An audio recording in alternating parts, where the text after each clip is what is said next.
আজকে বানিয়েছিলাম কাঁচা কলার কোপ্তা। ফার্স্টে আলু আর কাঁচা কলা সেদ্ধগুলোকে ভালো করে মেখে নিয়েছিলাম সব মশলাগুলো দিয়ে।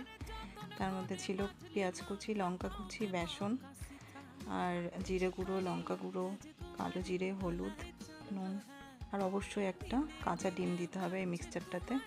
তারপরে হাতের শেপ যেভাবে ইচ্ছে বানানো যাবে, গোল বা লম্বা করে। তারপরে ভালো করে এবার ব্রাউন করে ভেজে নিয়ে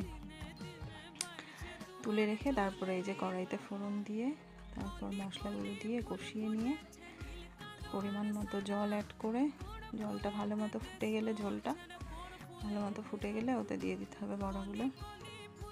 তারপরে গরম মশলা ঘি দিয়ে নামিয়ে দিতে হবে। খুব সাধারণ একটি রেসিপি, কাঁচকলার কোপ্তা।